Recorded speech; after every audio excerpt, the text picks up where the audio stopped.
there was a communication error on my part, in inviting some folks from the Ithaca Asian American Association, that I had sent an email to Cynthia, but it went to her spam folder, and I realized I should have also sent one to Ken. So I called Ken a little bit before the meeting. So he sent some of those folks on. Audrey, are you raising your hand or? Go ahead. No. No, okay. Doing a finger exercise. Okay. So we'll see if any of those folks, because I don't think I see any of them on here yet. But first we'll go around and do quick introductions. And while you're doing your introduction, if you have any announcements you want to do, and say if you have an affiliation to a particular committee or group, and if you could also say what pronoun you prefer. And let's see, I'll start out. I'm Ann Corman. I'm a county legislator for District 5, and I'm also the chair of this committee, and I prefer the pronouns she and her. Henry, would you like to go next? Sure. My name is Henry Granison. I'm also in the county legislature, also vice chair of this committee, and I prefer to pronounce him or he. Okay. And let's see, I'll go with the folks that are from the WDIC. I'll go just by who I see in my window. I know it's not the same as everybody else's, so I don't forget anybody. Audrey? Audrey, you're muted. I get in trouble if I don't mute. I'm Audrey Cooper. I'm on the city WDIC. She and her. Thank you. Shelley? Hi, Shelley Michelle Nunn, City WDAC, Director of Human Resources, she and her. Thank you. Dennis? Hi, everybody. Dennis Mayer, Police Chief for the Ithaca Police Department. I'm also part of the WDAC, and he and him, please. Thank you. And did you say what pronouns you prefer? Or Yeah, he and him, please. Okay. Thank you. Rachel? Hi, I'm Rachel Graham. I am an employee at the county clerk's office for the county.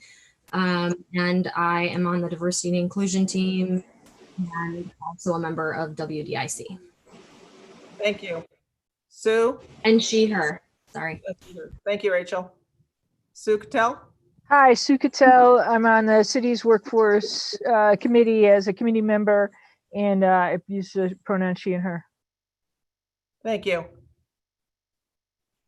Kathy Covert? Hi, I'm Kathy Covert. I'm the clerk of the legislature, and I'm hosting this meeting today, and I use she and her. Thank you. Lisa Holmes? Hi, Lisa Holmes, Deputy County Administrator and Interim Human Resources Department Head, she and hers. I'm also on the Workforce Diversity Inclusion Committee, and my brief update is that we are currently searching for our permanent Human Resources Commissioner, so please help us spread the word. Thank you. Thank you. Kate Shanks Booth? I am the director of Tompkins County Youth Services. I'm a member of the DWIC and also a member of the county's value team. She and her as well. Thank you. Luca Moore? Hi, I'm Luca Maurer. I'm with the city WDAC. My pronouns are he and him. Thank you. Kit? Hi, I'm Kit Kephart, Commissioner at DSS. It's great to see some faces I haven't seen for a long time. Hi, Luca. Hi, Audrey. These are folks that I don't get to see very often. So nice to see you. I use she and her And I've been part of this committee for a long time. Glad to be here. Thank you, Kit. Cynthia? I'm Cynthia Brock. I go by she and her pronouns. I'm on the City of Ithaca Common Council, and I serve on the city's Workforce Diversity Advisory Committee. Thank you. Dr. Clark?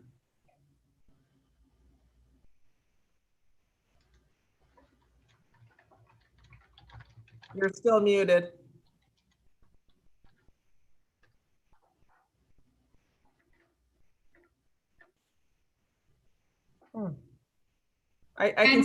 Ken, we can't hear you. Yeah, he's off mute, but we still can't hear him. Yeah. We'll come back to you while you, just so if you try talking, you know, as you're trying to figure it out, go ahead. Katrina, did you want to introduce yourself? Nope. She said, go ahead. Henry? Oh, we got Henry. Amy. Is Amy there? Hi, everyone. This is Amy Hendricks, Deputy County Administrator, and she and her. Thank you, Amy. Jason? Good afternoon, everyone. Jason Lato, I'm the County Administrator for he and him. It's good to see everyone. Thank you, Jason. Nick? Nick Helmholt, Tompkins County Tourism Program Director and member of the Values Team, and go by he and him. Thank you, Nick. Rob? I'm Rob Brown, community member on the County WDIC. I'm also the Director of Financial Operations at Finger Lakes Reuse and a member of Finger Lakes Pulse. I use the pronouns he, she, and all of their derivatives equally with regard to myself. Thank you, Rob. And I think that's all we have time for today. So thanks everybody for coming. No, I'm just kidding. Yeah. So while we have such a diverse group of folks from around the community here, I wanted to just ask Lisa Holmes and I had been talking about trying to do a transgender training. We had done part 1, and so I was wondering, the group that we used before, I think they were from Rochester, right? The Gay Out Alliance, was it? The Out Alliance of the Genesee Valley. And so they're defunct now. And so I guess if anybody has any leads for us, or anybody here does that type of training, or, you know, so if you want to please reach out to Lisa or I. So thank you. And next, I'm just going to do the minutes approval from June 24th. So does somebody want to move the minutes from the last meeting? I'll move them. So, Henry and then Kate, I think that was? Yep. Okay, seconded that. All right, any corrections, questions, edits, additions? Okay, so we're gonna go around and vote on that. So I'm gonna do a roll call vote for approval of those. Henry? Yes. Lisa? Yes. Kit? Yes. Rob? Yes. Rachel? Yes. Kate? Yes. And Dr. Clark?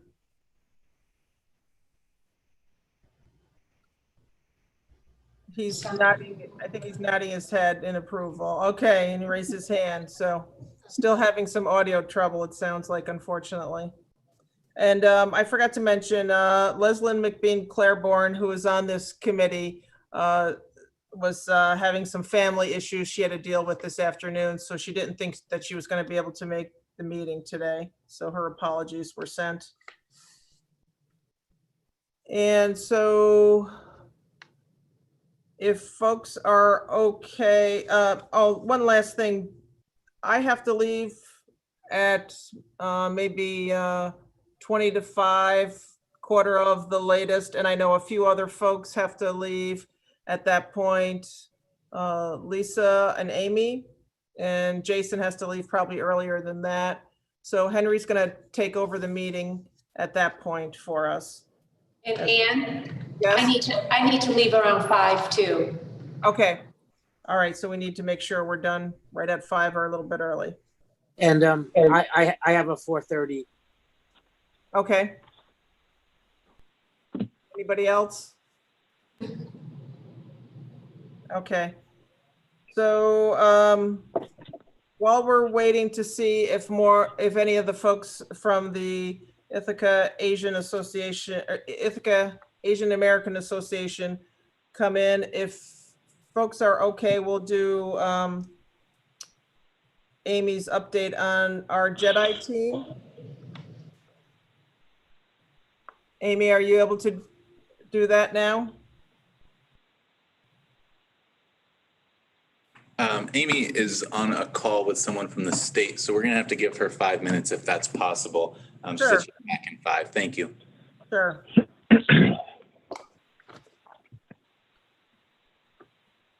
Let's see, any other updates from Lisa or Jason for this committee?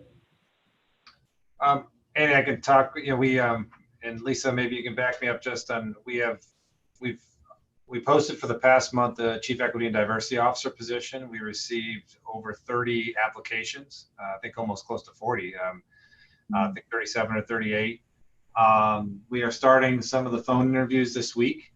And I think we're interviewing 12 candidates. Is that right, Lisa? 13, yep. 13 candidates for phone interviews. With, I think, turnaround by the end of this week, we'll have personal interviews, Zoom interviews by next week, to try to narrow the candidate list. We're trying to narrow the candidate list down to about 4 or 5 candidates for in-person interviews via Zoom next week, with hopes of making an announcement for an appointment the week after that. So some of us on this call, I think, have to leave a little early to start with those phone interviews, but we're encouraged by the number of applicants.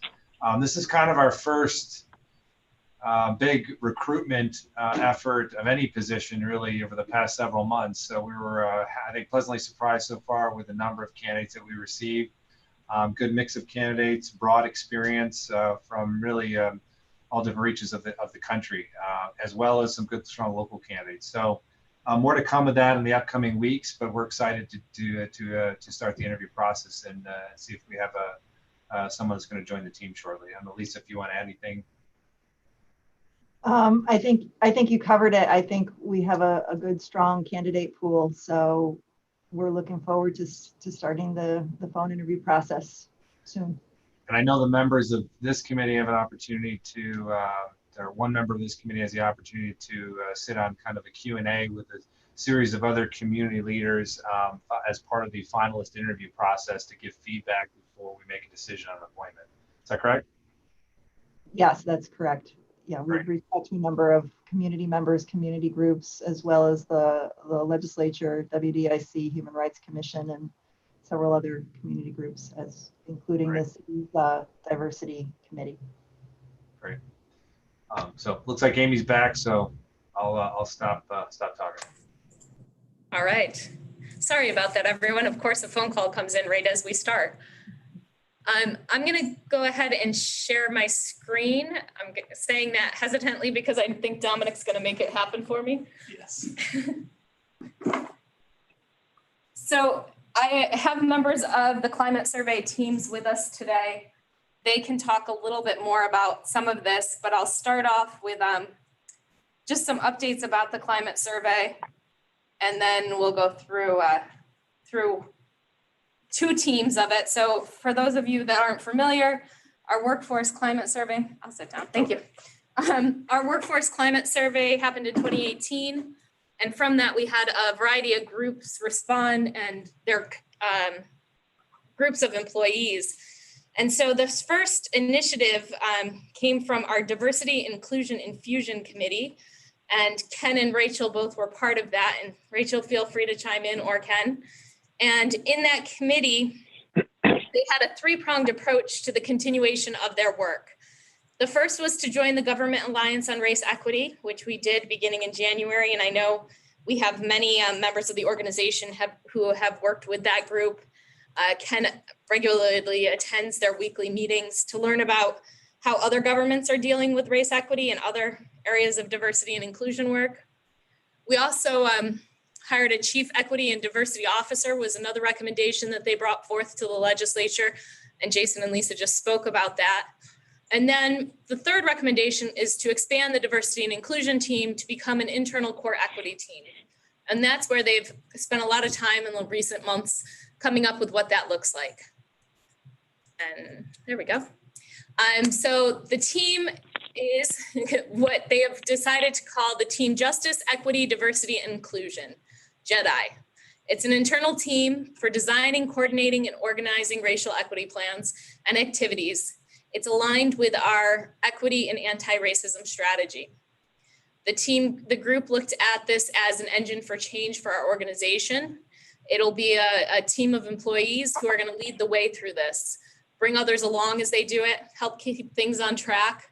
They're going to go through some challenging terrain and chug through that, moving everyone in a common direction, build up momentum and movement, and then arriving at the destination of equitable outcomes and looking at our program services and policies. This team's going to liaise with both the WDIC, the Chief Equity Diversity Officer, and all of our departments. They are really a supportive group for our new Chief Equity and Diversity Officer, and they're going to consist of a lot of different employees. This is what we're envisioning the team. It's a very passionate, diverse team. They'll have employees from all levels, all departments. They're going to develop an action plan, and the work will be coordinated within that action plan. They'll be looking for input from a variety of stakeholders as they develop that.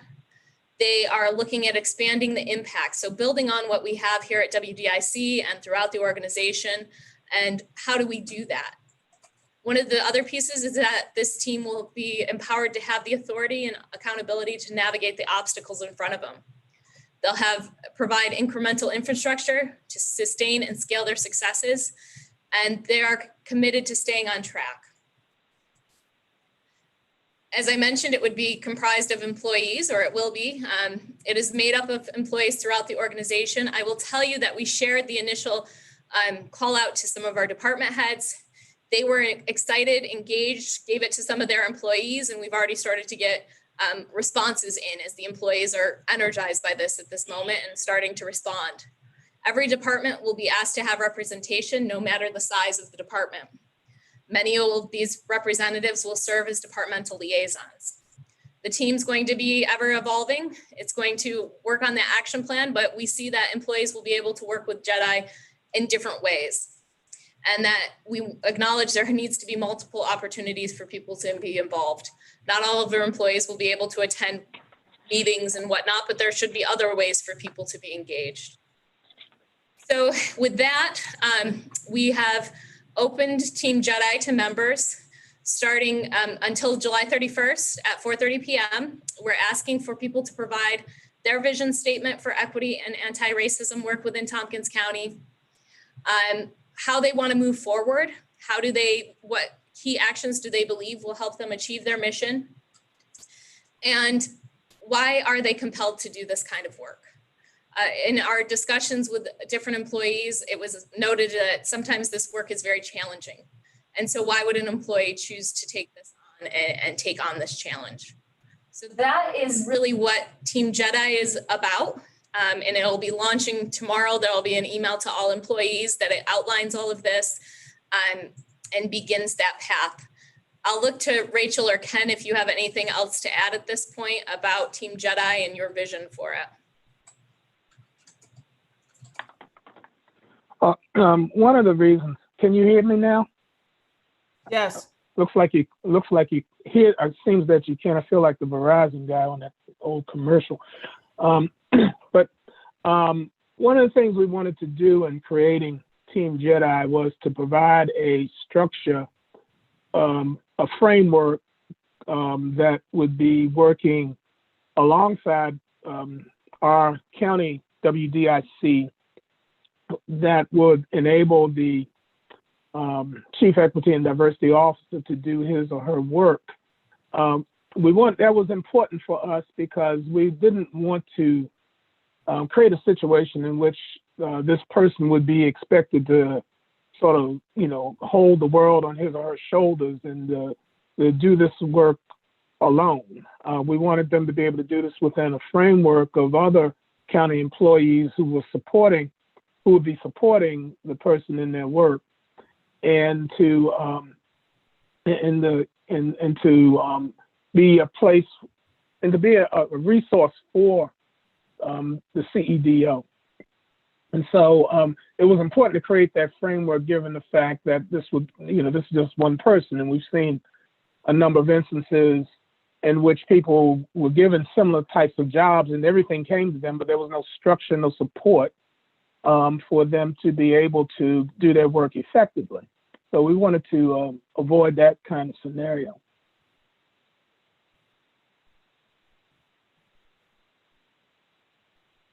Thanks, Ken, for adding that in. I don't know, Rachel, if you had anything additional.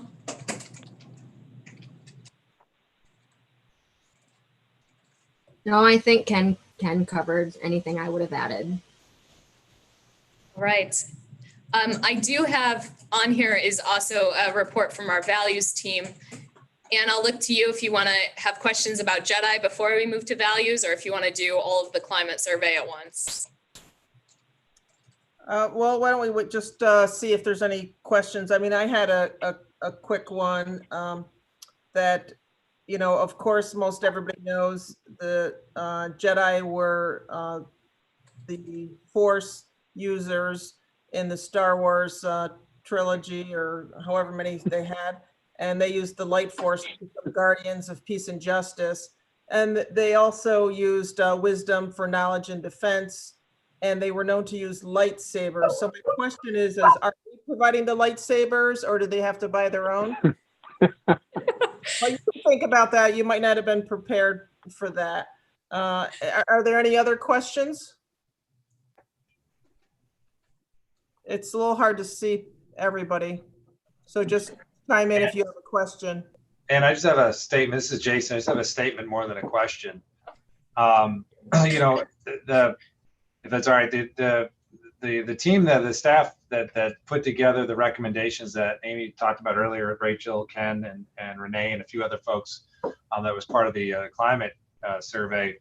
When they put together the recommendation of the Chief Equity and Diversity Officer, we also suggested that it come out of my office, out of county administration, so that the organization, it carried the weight of the organization, and understanding that this was a position as part of the leadership team, and that it carries the weight of my office with it, so that folks understand that this is a position that we want to be incorporated into the leadership and into the decisions that we make and the actions that we take. So if anybody had a curiosity as to where the position reports to, it reports directly to me. It's situated up in our office, along with the two deputy county administrators, if they ever come back to work here again once COVID's over. But it's a position that we felt had to be part of the leadership structure, so that the leadership of the organization as a whole knew that this is a position that we want to carry weight, and that the work that they're going to be doing is important, and that it's tied right into the direction and leadership of the organization. So I just wanted to share that with everyone in case no one knew where the position was going to be, or there any concerns. Thank you, Jason, and I really want to thank you and your administration team for going ahead and deciding that hiring the Chief Equity and Diversity Officer was important to do at this time, even though we are having severe budget issues. Henry? Yes, I was wondering how many people you expect to be on Team Jedi? Henry, it's like the climate survey. We're telling employees that they can all put in. I don't know what it's going to look like. And that's that piece of flexibility. Our team discussed that once we have kind of that initial meeting, which is going to happen, I think, the second week of August, then we're going to determine how the team moves forward. But if we have a representative from every department, that's still about 30 people. I'm guessing it'll be between 30 and 40. Quite large. This is Rob, and I think the question might be a bit bigger than just this moment, but as you proceed with it, I'm very interested in hearing more about how the Team Jedi being empowered to take actions, what that looks like, how that works out, and so forth. Absolutely. And Rob, you bring up another point that I may have missed is that both Ken and Rachel are going to continue to serve on Team Jedi because they were both on diversity and inclusion, and it'll be morphing into that, and they serve on WDIC. Our concept is that in the future, 2 members from Jedi will always be on WDIC, so there's a nice pairing there.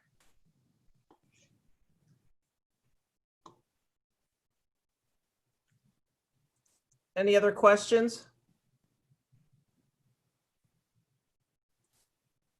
Okay, thanks. Amy, do you want to go ahead with the presentation on the organizational values? I would love to, because I'm going to turn it over to Kate Shanks-Booth and Nick Helmholt so they can take this part on. Thank you, Amy. Yes. Yeah, thank you. Can you guys all hear me? Yes. Okay, good. Thank you. So good afternoon, and we're really excited about the Jedi team.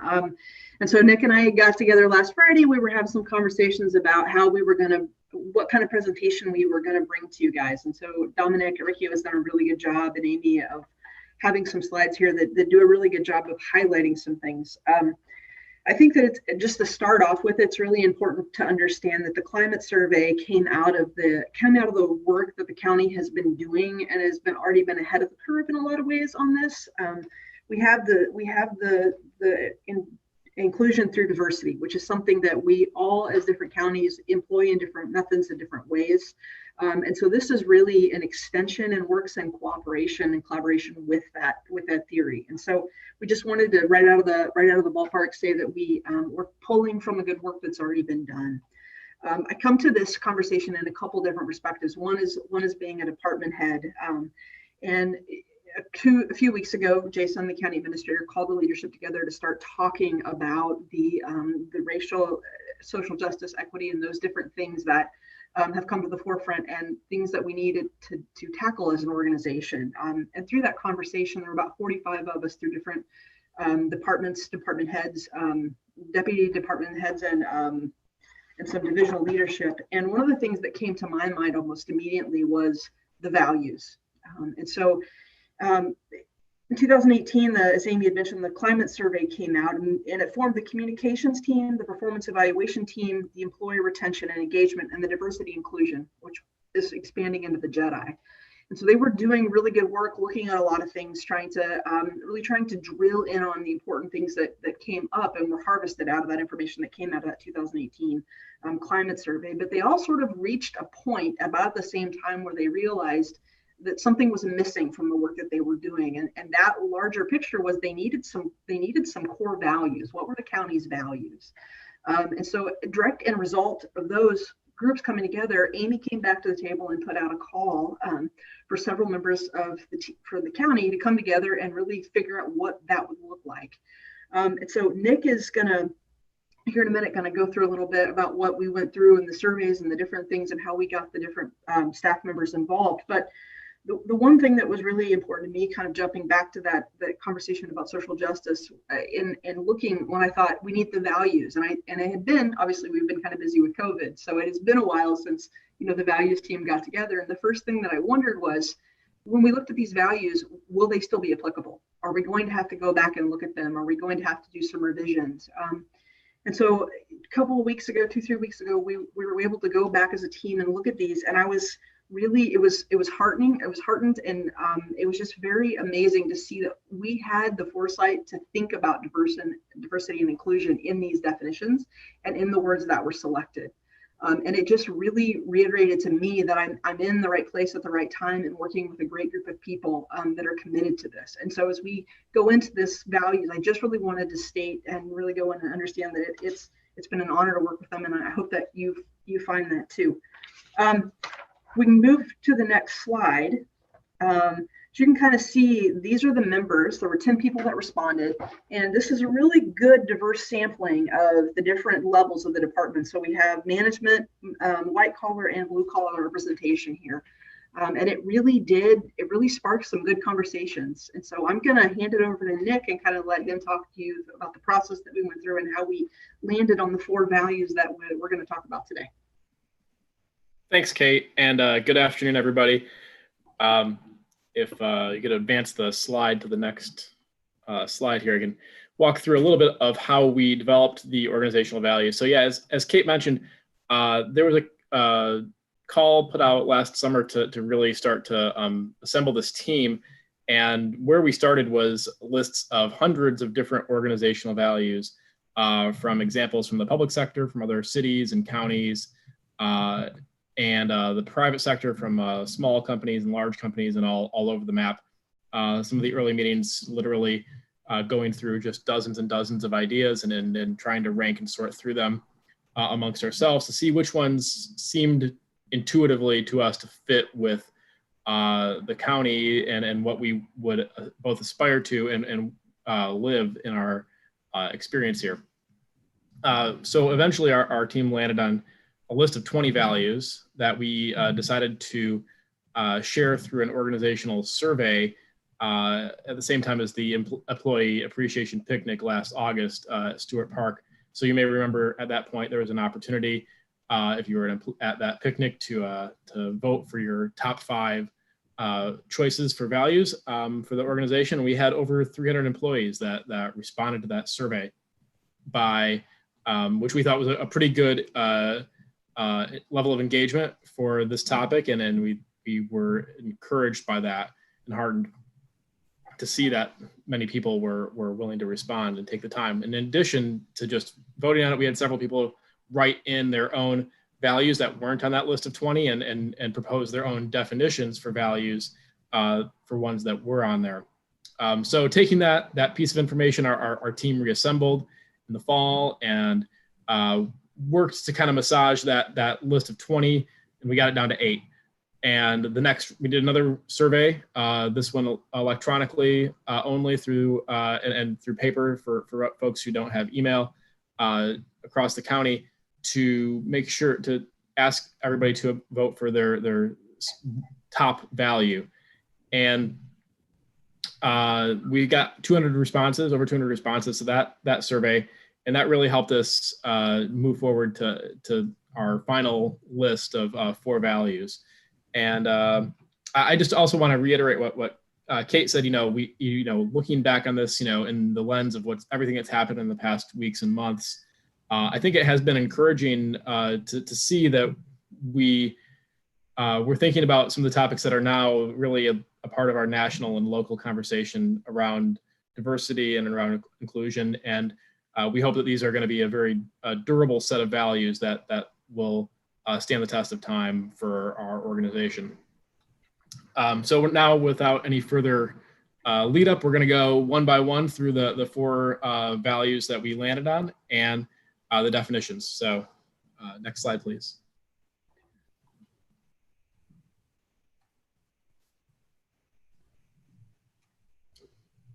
There we go.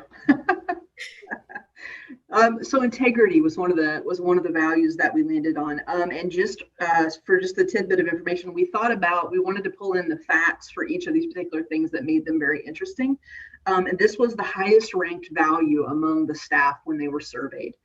And so the definition is: we commit to honesty and to an uncompromising adherence to ethical principles and value. And it really just internal, external, we thought it really resonated with a lot of people. So we wanted to make sure that was at the top of our list. Nick? So our next value is accountability. And this one was interesting in the fact that the definition we chose for it, that we created for it, was strongly influenced, in fact, lifted almost word for word from one of the write-in definitions we got from the survey that really seemed to strike the chord with our committee and looking at this topic and thinking, how do we make it applicable to people across the organization? And so kudos to that anonymous survey submitter who made a real difference here. Okay, we'll move into community. As I kind of mentioned when we started these conversations, and I sort of thought back to what were the values that we had. One of the things is, the first question was, did we have the word diversity? Did we have the word inclusion? Were those the values that we landed on? And so it was really cool and I think just really meaningful to look at this community, right? And to understand that we're creating a culture of diversity and belonging while building trust and appreciation among the employees and all we serve. So it wasn't just internal, it was also external. But that we were thoughtful about how we can actually see, the proof is in the pudding, right? So if we are looking at how can we measure that, how are we creating community, we were specifically dealing with diversity and belonging for everyone. And so it was just really meaningful to see this definition.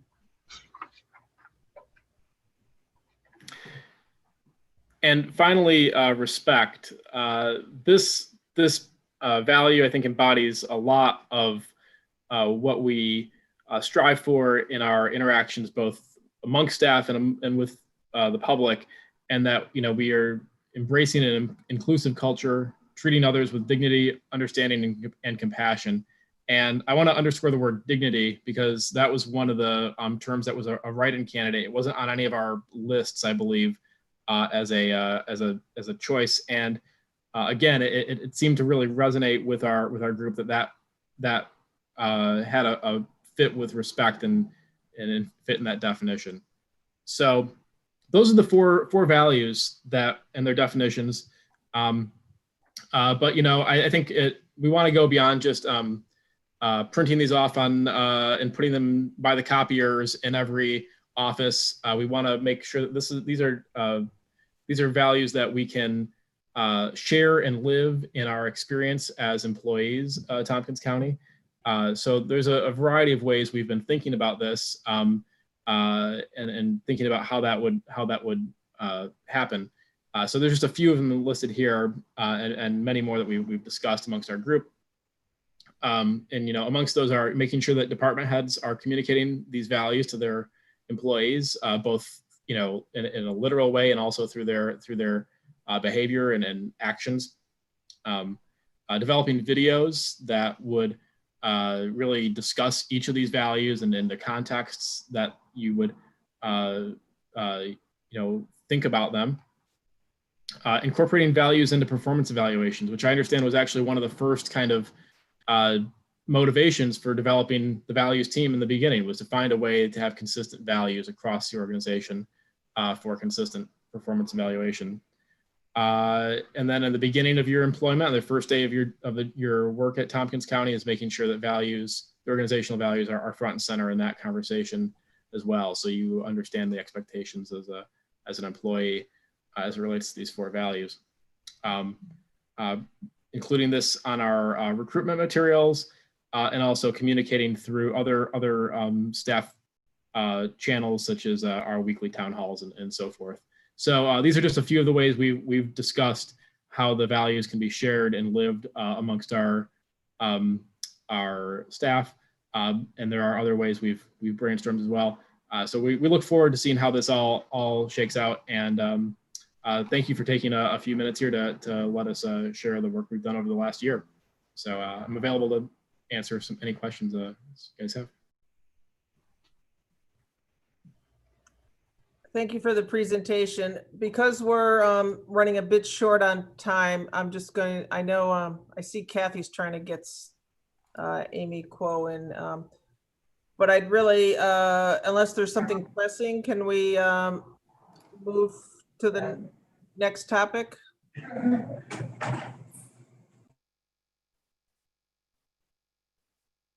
Okay. Well, thank you guys very much for the presentation. I'm sorry we don't have more time to spend on it. You guys did a great job, and I'm sure that must have been hard to narrow it down, but it seems like, you came up with something that, I mean, I'd be proud to work here, if that's our values. And I do think it needs to come not just from top down, but get in there at a grassroots level to do this. So please know that WDIC is here to support you, and we look forward to updates on how it's going.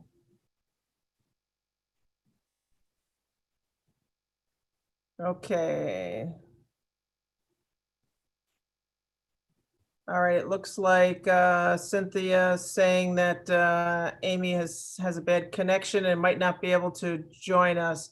So I don't know if she can tune in or watch this later.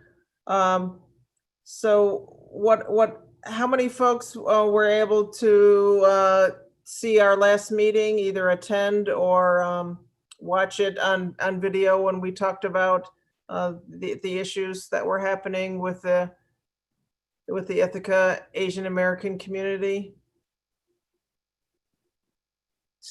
You were able to, Cynthia was here. Should we give, is anybody would like a quick summary of what was going on?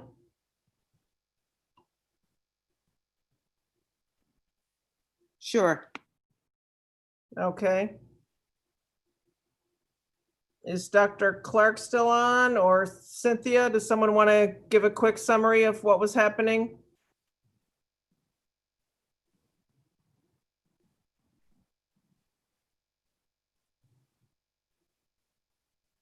Dr. Clark, you're muted again. Okay. Last month, several members of the Ithaca Asian American Association who gave a presentation, and there were two individuals who came and talked about their experiences of verbal and, in one case, physical harassment, which actually led to a person being, injured in a confrontation in their apartment complex. And we had a good bit of discussion about that and how to address that. I had been in touch with the individuals involved, and they are still, and they kind of weighing, were weighing and still are in some ways the pros and cons of whether to file a complaint with the State Division of Human Rights, which we could help to happen. But that was one part of the discussion. And then there was a larger discussion about the larger, broader historical context and history of discrimination against Asian Americans that puts this current moment in context, especially in terms of this intimidation and bullying and harassment that is related to the pandemic. Cynthia, did I capture that, based on what you remember? Is there anything you would add to that?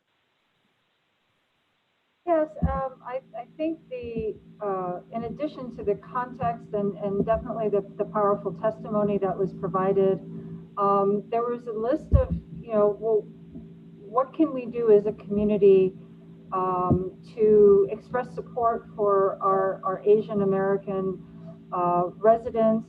What is the proper, how do we educate our community of what the proper action items are in terms of how to respond to these events, how to report these events,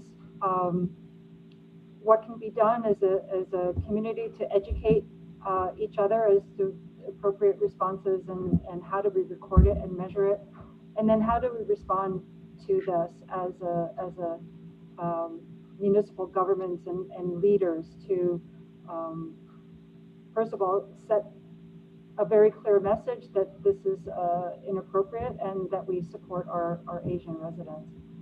I'm trying to look through, I know that they had put just a few requests out, and I'm trying to find that document now, and I'm still looking for it. Cynthia, I did write down some of the things that they wrote on their presentation, and so I can read through those. That would be helpful, thank you.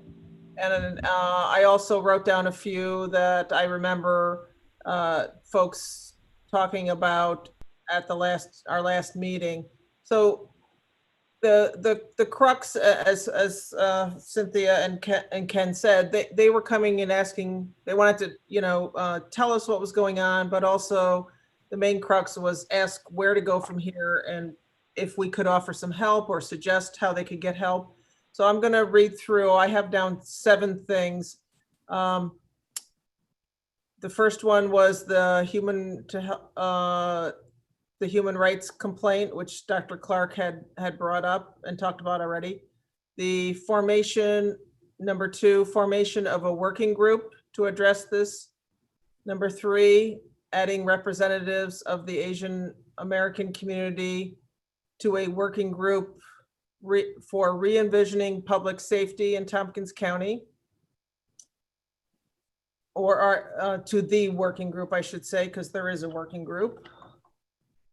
Number 4, follow up with the Tompkins County Sheriff's Department regarding complaints that have been made. And I have an update on that. Number 5, host a broader discussion with marginalized communities to better address issues of racial bias. Number 6, public safety organizations to make public announcements denouncing anti-racist behavior. And the last one, which overlaps with some of the other ones, programming / education / discussions with young folks, and also similar programs for people of all ages.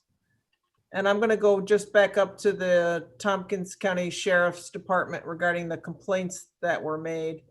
I talked with the deputy sheriff, and I know Lisa Holmes did also. So what the deputy sheriff was able to tell me is that they have met with the family, with Blute's family, a couple of times, and they're pursuing legal actions. I don't know if I can say exactly what they are, but there's some legal actions that are being taken to address the harassment and the physical aggression that was towards Blute's family. So I'm just gonna open it up to other folks if you have other ideas, and we'll have till the end of the meeting to talk about this issue. So I'll open it up to the floor. I do want to say that there seems to be, at least what I'm seeing, are 2 different types of actions. One are actions that are happening in the streets as people walk past each other, as people encounter each other, acts of verbal aggression, maybe physical, at least to the point of following Asian individuals and verbally threatening them. That seems to be what I'm hearing about in the public realm. And the question that has come up is like, well, what do you do? What is the appropriate recourse? Who do you call, right? And people not knowing what the right response is. And so I'm not quite sure if there's an official protocol or something. I know that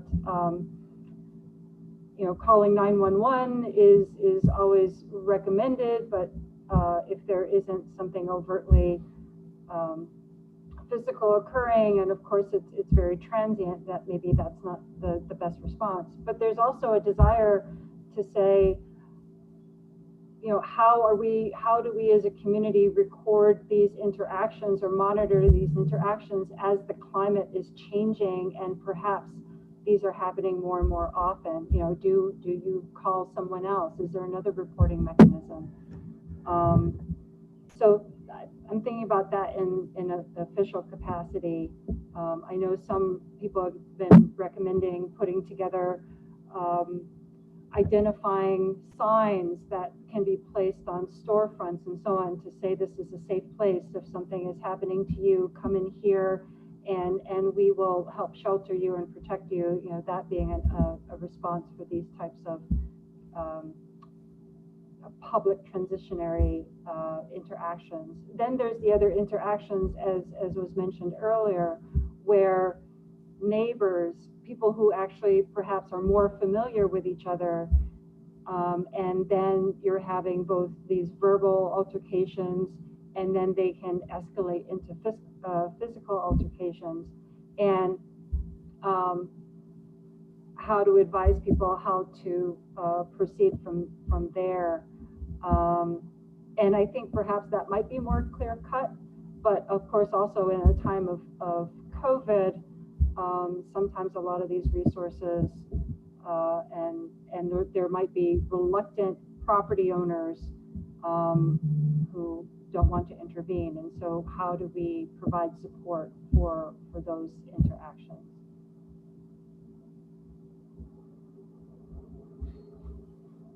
Thank you, Cynthia. Other ideas, comments, any feedback?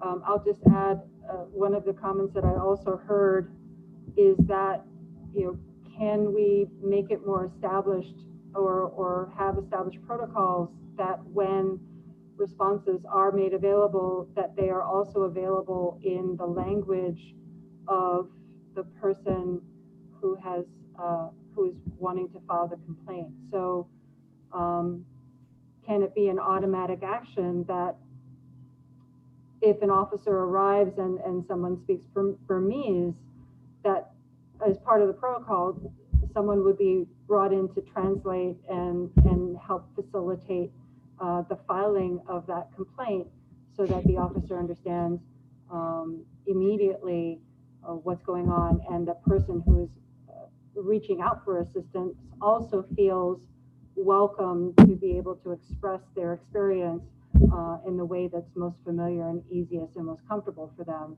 rather than trying to navigate it in English if they don't have those resources. Cynthia, can I just add, at the city, we participate in a translation and interpretation program that actually is fairly utilized by our police department, because I pay the bill every month. So literally and Dennis, you maybe you can speak more specifically to this, but literally if they have a situation where there's an individual that English is not their first language, they can literally call and get a service immediately to do the translation. So that is available with IPD. And definitely, that's wonderful, and I think that is available across the board, perhaps making sure that each individual who is on the front line of interacting with individuals are aware of it and are actually utilizing it as just an automatic reaction. You know, here's someone coming up to me, they're in distress, let's get services here to be part of this interaction.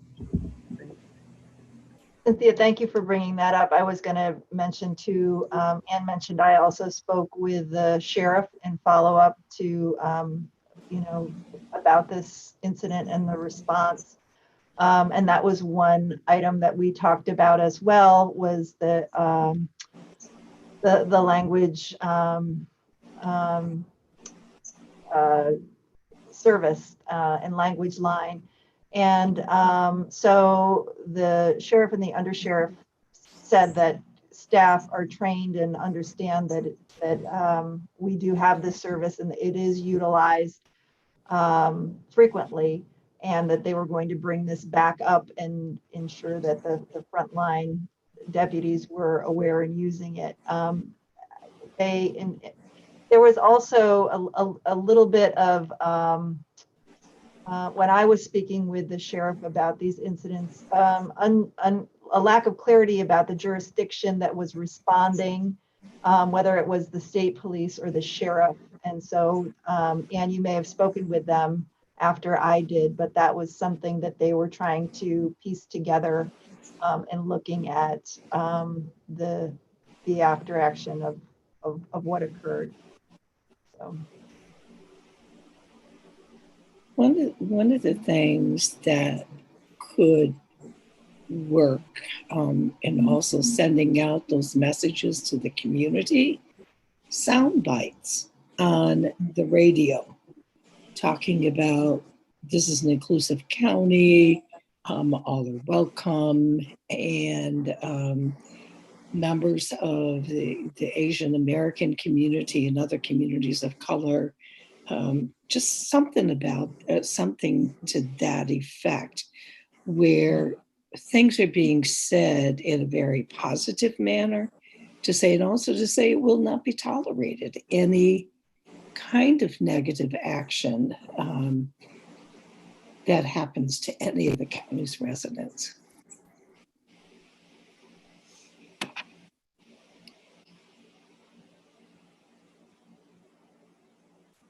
Sorry, I muted myself. I think it's especially a good time to do things like that, Audrey, because we have even the president, was it yesterday or what's today, Wednesday? So on Monday, still calling this virus the Chinese virus several times in his, I don't know what you'd call his, I don't have anything nice to say, so I'll stop there, but in his speech. The and especially now as the students are transitioning, coming back in, the college students. So like a PR campaign.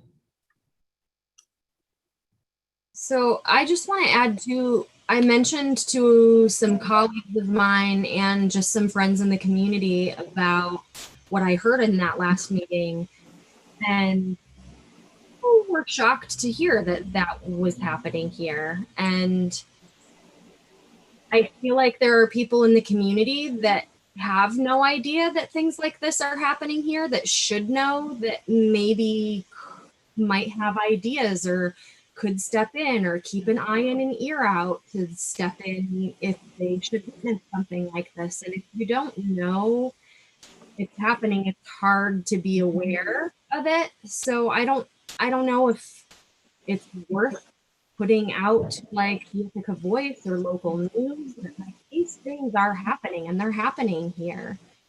I don't know what it would do, but I was surprised how shocked people were to hear that, yeah, this is happening here. It's happening in Lansing. It's happening downtown.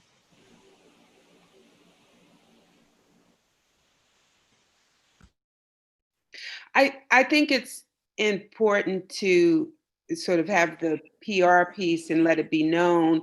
I mean, even if when you enter the county, the signs, there's a sign that says we are, this is who we are, and this is what our expectations are. I think also that a lot of people, there are people who, yes, who do not know what's going on, but there are people who do see it going on and they know what's going on, but they really don't know what to do about it. And so maybe even if there's sort of the safe things to do if you witness or if you are aware of this, even if you weren't there, but you know someone who it happens to go to them to support them.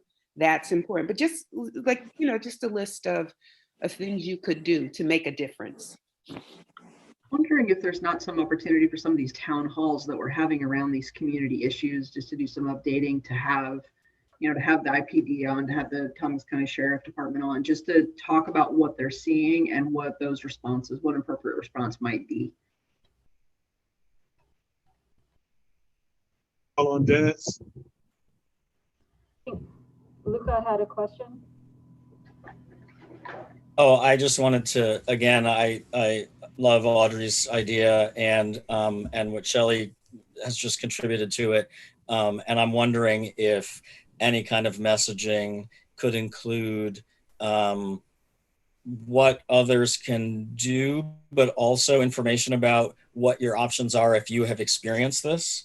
And I'm also wondering in tandem, if there's any kind of way that these kinds of incidents are documented. And I realize that many people won't report for a variety of really important reasons. But again, I think it's really easy to not be aware that there's a problem or to say there isn't a problem if there's no documentation that shows there is. And so I don't know if that's already underway in the county. So apologies if that's something that exists. But I think messaging has to include not just stating, I've been part of lots of organizations that say, hey, we're really inclusive. That's great, but it doesn't include the accountability piece. It doesn't include the reporting piece, and it doesn't include any mechanism to keep track of what is actually happening. And I'm looking to the model, and again, there are positives and negatives. I'm looking to the model of the governor's office, which has been very proactive in having town halls with a variety of different communities, including communities of folks of Asian descent, LGBTQ communities of color, many different communities, and putting out information about what your rights are, what you can do, how you can report incidents in a variety of ways. So again, and again, even if a person wants to raise an issue to make sure that it is tallied, but is reticent to move forward with anything more than that, that at least establishes, right, what we're working towards reducing. And you call on Dennis? Right, Dennis? you call on Dennis first? He's had his hand up for a while. Oh, I'm sorry. Thank you. Yeah, so actually I was supposed to go to something at 4:30, but I wanted to ask this group if you can pass along, we're giving our civil service test, and the deadline to sign up is August 6th, and we really want to have as much diversity as we can, and to have the department as reflective of the community as possible. So in whatever capacities, everyone here can pass that information on for anyone you think would have an interest in law enforcement and being part of the Ithaca Police Department, to just consider taking our test. There's a recruitment link on our Facebook page, and it answers questions. Lieutenant Scott Garin heads up our recruitment team, and anyone can call him and ask specific questions. And we have obviously a short window before the sign up deadline occurs. So in whatever capacity you can to pass that information on, we really want to improve our diversity, and I appreciate in advance any help that we can get from this group. And Dennis, you should state the county's also holding the deputy sheriff's exam the same day, so individuals can cross-file, so we don't have to compete. So they can take exams in both places. Oh yeah, that would be great. So again, I thank everyone in advance for whatever assistance you can do in helping us to increase our diversity here. Thank you very much. We'll probably call on you when, because it sounds like having some public forums and town halls, to me, sounds like that's bubbling to the top of something that is important to do. So somebody will be reaching out to you, I think. Yeah, sounds good. I look forward to it. Thank you very much. Cynthia? Yeah, so I definitely appreciate Luca's comment and the need to register and a way to collect people reporting these incidents. And one of the things, here we are specialists on this topic, and we ourselves don't know what the reporting mechanism is that we can tell people where you report this. And so definitely having an established structure, putting that education out there to the community, what they should be doing in reporting this, making sure that that reporting mechanism is available in multiple languages, and putting that information out is essential. And if that is the Department of Human Rights for the county, then making sure that information is out there and people can report in a multiple different ways. Mm-hmm. One of the things I'd like to offer, I'm going to have to sign off too because I've got a meeting to go to, but the next time the Asian American Anti-Bias Task Force meets, I'd like to work with them, as well as with our communications director, in creating some media to be able to get that information out, whether it's through PSAs, through ads that could be run, say, on Channel 13 and other in social media platforms to get that word out. and to provide people information as to what their resources are, what their rights are, and taking into consideration a number of things that Audrey and others shared today. And Cynthia, are we scheduled for another meeting anytime soon? I have not seen anything recently. I haven't either. So I was wondering if they had been meeting or if I accidentally got dropped off the email list. Sometimes that happens too. So I'm unaware if they've been meeting. Okay. I'll get in touch with Amy about this and share this with her, and then we will see if we can get this ball rolling. I appreciate that. Thank you. Yes. And before you leave, Ken, I was thinking that basically maybe one of the town halls that Jason holds about the virus could also cover this. That you could be an invited guest to basically talk about the harassment and basically, put a squash on it as a way of also getting the media out there. Right. And then we can talk to Jason offline, Jason and Amy and Dominic about that. Okay, sure.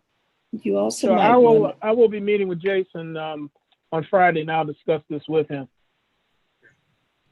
Right. So I wrote down people's ideas that we have so far, and comments. I have down 15 or 16 things so far. I'm going to have to sign off. So if I can come back and watch the video later and add whatever else, if people have other ideas, I can add it to that and send out an email. So I'm going to hand it over to Henry in a minute, but I just want to think about if we want to ask via email, and then also here, if anybody wants to be part of a working group to take this to the next step to look at the things that we've come up with. So is anybody interested in that, or so Cynthia's interested in that? Henry, Yep. Dr. Clark. So Henry, I'm going to let you take it from here and see if there's anybody else that's interested. And I'm sorry, I have to sign off. And don't forget, we have to end I do too. right at 5. So thank you, everybody. Thank you. Okay. Audrey, did you have something to say? Audrey, you're on mute. Yes, I know. You have to give me a couple of seconds to get to it. I think that one of the programs to think about sending the messages would be on All Things Equal with Gary Stewart. Okay. Let me write that down. Okay, I need to get off. I'll see you all later. Stay healthy, everybody. Okay.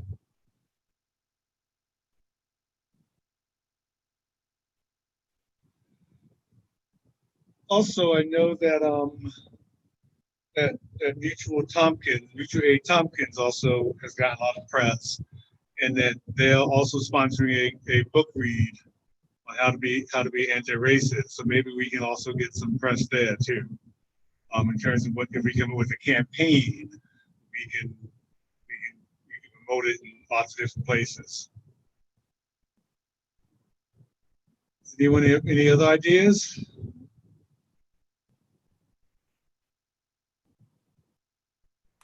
I really like Shelley's suggestion about doing PSAs on how to assist and intervene when you see an act of bias and aggression in the community. I think that's just such a tremendous tool. Oftentimes situations happen and people just end up observing because they don't know what to do. They don't have the skills or the tools to try to de-escalate, diffuse, provide support. You know, I think that's a wonderful, wonderful idea all the way around. And some way to capitalize on that and make that a broader effort, I think is a positive one. Okay.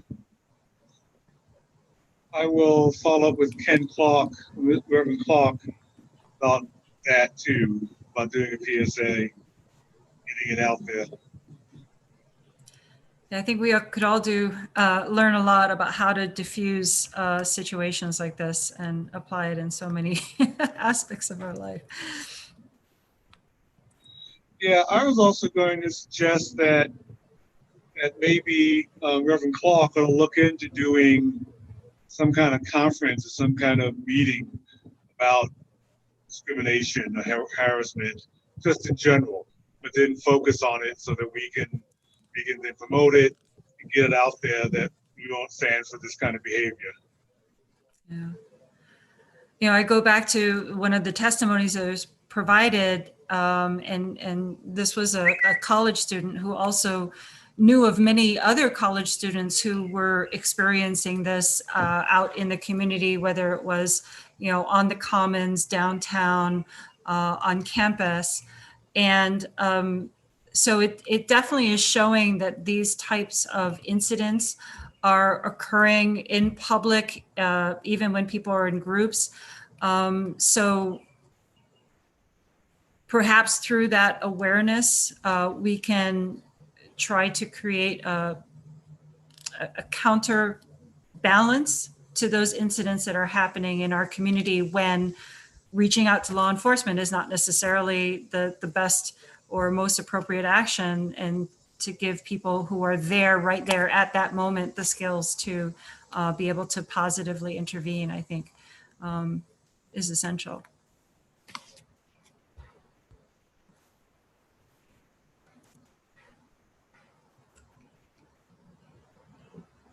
Okay, does anyone else wants to be on the working group? Okay. Anybody else have any ideas, or we pretty much done?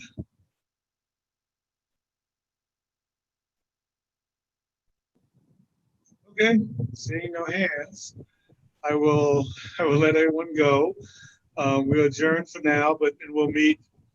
I guess we'll email you about the working group, and we'll meet next month.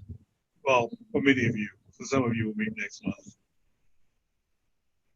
Okay, adjourned. Thanks, Henry. Thanks, everybody. Thank you all. Catch y'all next time.